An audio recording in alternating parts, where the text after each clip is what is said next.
сан бар ғой, сол 4 санның екіншісі бөлім болса, үшіншісі бөлімше ғой. Міне бұл оқылым неде, жаңағы оқу мақсатында екінші қылықтарды екінші бізде оқылым, осы оқылымның несі бөлімшелері. Үшінші мынау санда нені білдіреді екен, бізде бөлімшені білдіреді екен. Келесіңіз. Енді біз оқу сауаттылығына оқушыларды дайындау барысында берілген сұрақтарды өзім сараптай келіп, мынандай нәрсе жасап көрдім өзімше. Яғни бізде оқу сауаттылығында ең көп кездесетін сұрақтар мыналар екен, көріп тұрсыздар. Осы сұрақтар өте көп жиі кездеседі екен бізде. Оқу жүргізуші көз жетпеді. Иә. Осы сұрақтар көп жиі кездеседі екен, одан кейін қалған сұрақтар шығарып берген мәтіннің мазмұнына сай беріледі екен бізде. Ана неге көрінбейді де сізге оқып береміз деп жатыр. Көрмейміз. Сай беріледі екен. Енді жаңағы біздің сабағымыздың ең мақсаты оқу сауаттылығындағы оқылым дағдысын қалыптастыруға арналған қандай тапсырмалар беруге болады балаларға. Менің сіздерге көрсетейін деген сабағым осы еді.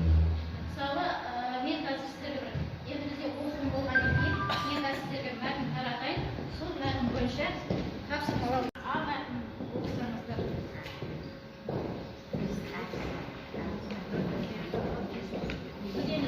Мақсат солай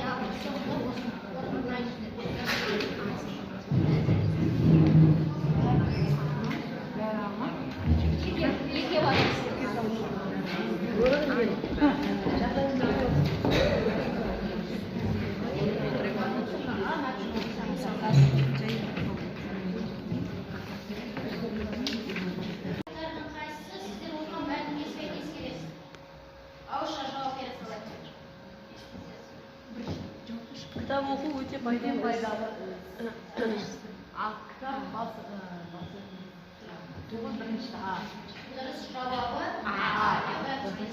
төмендегі тақырыптарды абзацтармен сәйкестендіріп көр дейді.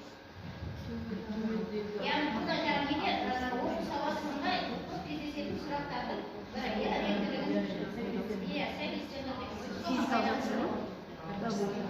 Енді мына жерде әр абзацқа тақырып қойылған. Осыған оқыған тану екінші абзац. Өте пайдалы. Өте пайдалы. Қаншет абзац екінші абзац. Мынау 5 па? Бірінші абзац. Кітап оқу өте пайдалы. Адам ағзасын қатар бар екен. 5 қой? 5-ші абзацта 5-ші абзац. Кітап оқу өте пайдалы, 5-ші абзац. Одан кейін қайсысы? Кітап оқу деген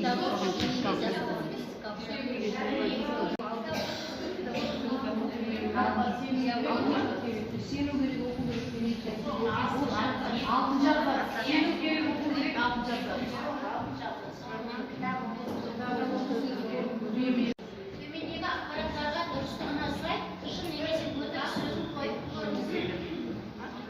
Қаншама технологиялар шығып жатыр, бірақ бұлардың бәрі кітапты алмастыра алмасы анық. Бірге шын, екіге шын. Қаншама технологиялар шығып жатыр, бірақ бұлардың бәрі кітапты алмастыра алмасы анық. Шын ақпарат.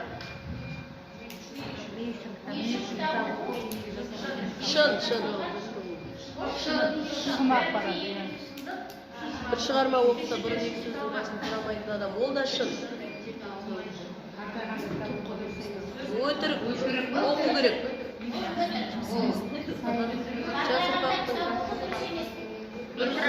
Өтірік.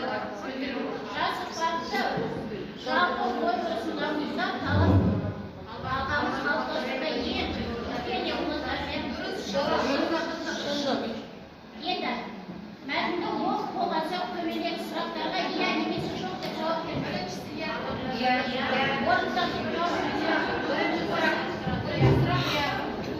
адамдардың дұрыс қарым-қатынас жасап үйреніп әдемі сөйлеу дағдысын қалыптастырады.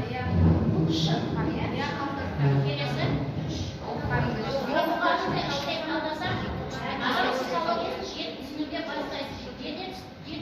жетіп түсіне бастайсыз.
жаңа әлемде Айгүлжан таным ең көне Ең көне жаңа. ең жаңа әлемде әйгілі танымал емес Сапасыз ғой.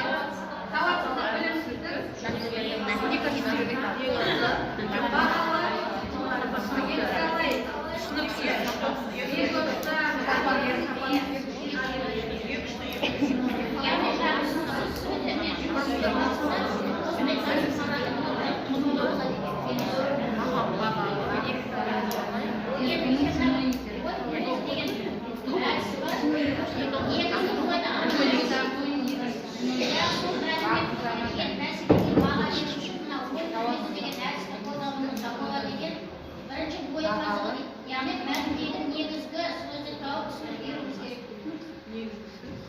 Мәтіндегі негізгі сөз.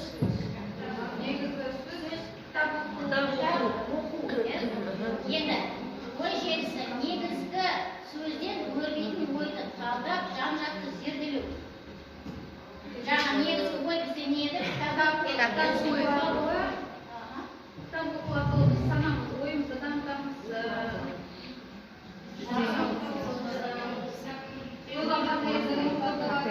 кітап оқу пайдалы іс деп алсақ болады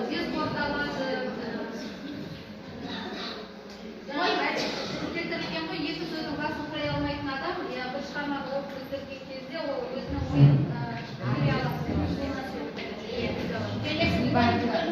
Түйінді сөзді жинақтау, дәлелдеу, өзге ұқсайтын құбылыстармен салыстыру, яғни сөйлеп жазу. Осы түйінді ойға байланысты, түйінді сөзге байланысты. Осы мәтіндегі ең негізгі түйінді сөздер қайсылар? Соларды жинақтаймыз да басқа солармен ұқсас құбылыстармен не істейміз? Салыстырамыз. Сонда, яғни оқушының ойында не алады? Қалады екен. Ой күмбезі, ойдың маңызы мен мәнін ашып, қажеттілігі мен орнын айқындап баға беру. Яғни сол мәтінді түйіндеу, мәтіндегі көтерілген мәселеге беру, баға беру. Қандай негізгі ой айтып тұр, соған баға беру. Есептейміз. Енді мәтіндегі немесе мәтін абзацтарындағы негізгі идеяларды сағын. Қазір келген парақтың келесі бетінде әр мәтіні бар. Енді сол әр мәтінді оқып танысып шықсаңыздар. Енді біз қазақ немен жұмыс жасаймыз? Мәтіндермен жұмыс жасаймыз. Мәтіндермен жұмыс жасағанда міндетті түрде несін сұрап отырамыз? Мәтін қандай тақырыпта жазылған? Мәтіннің стилі қандай? Мәтін қандай жанрда жазылған деген сияқты күнделікті оқушылардан сұрап отырамыз ғой. Мәтінмен жұмыс істеу барысында қазақ тілі сабағында. Бұл енді оқу сабақтылығында оқушыларды дайындау барысында осындай тапсырмалармен жұмыс істеуімізге болады екен.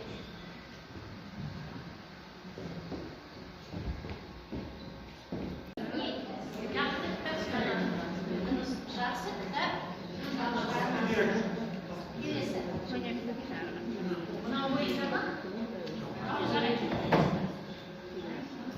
Енді бұл жаңағы мен көрсетейін деген сіздерге оқу сабақтарына оқушыларды дайындау барысындағы ең негізгі дағдының оқу дағдысын қалыптастыруда осындай тапсырмалармен жұмыс істеуімізге болады деген.